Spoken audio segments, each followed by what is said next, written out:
নারায়ণগঞ্জের সাবেক UP chairman lakh মিয়ার ব্যাংক অ্যাকাউন্টে 14,000 কোটি টাকার সন্দেহজনক লেনদেনের খোঁজ।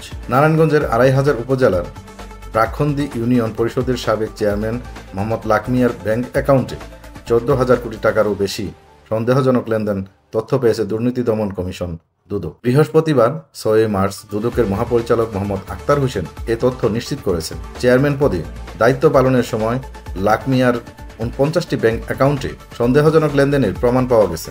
এছাড়া ক্ষমতার অপব্যবহার করে অবৈধভাবে 55,23,52,951 টাকা অর্জনের অভিযোগ রয়েছে তার বিরুদ্ধে। এই ঘটনায় দুদক তার বিরুদ্ধে মামলা দায়ের করেছে। মামলার এজাহারে উল্লেখ করা হয়, লাক মিয়ার মোট সম্পদের পরিমাণ 58,70,00,000 টাকা, যেখানে তার বৈধ আয়ের উৎস মাত্র 3,46,00,000 টাকা। ব্যাংক লেনদেনের বিশ্লেষণে দেখা গেছে তিনি 7,188,86,00,000 টাকা জমা রেখেছেন এবং 7,187,32,00,000 টাকা উত্তোলন করেছেন। দুদক জানায় 1990 থেকে 2024 সালের মধ্যে এইসব অবৈধ সম্পদ অর্জিত হয়েছে।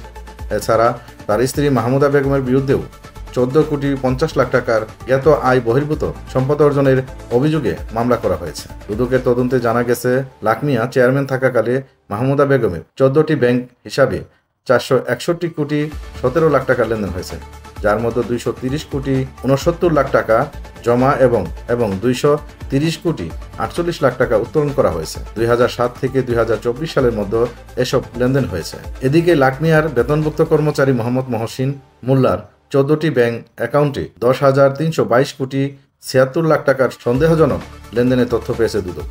মহসিন মোল্লার বেতন ছিল মাত্র 12,000 টাকা, তবে তিনি এনআরবি টেক্সটাইল মিলস লিমিটেড ও MS এনআরবি ট্রেডার্স নামে দুটি প্রতিষ্ঠানের এমডি বা স্বত্বাধিকারী ছিলেন। তার ব্যাংক হিসাব বিশ্লেষণ করে দেখা গেছে তিনি 5,161,42,00,000 টাকা জমা করেছেন এবং 5,161,35,00,000 টাকা উত্তোলন দেখানো হয়েছে। দুদক জানিয়েছে, মহসিন মোল্লা ও তার স্ত্রীর নামে নতুন করে অনুসন্ধান ফাইল খুলে বিস্তারিত তদন্ত চালানো হবে।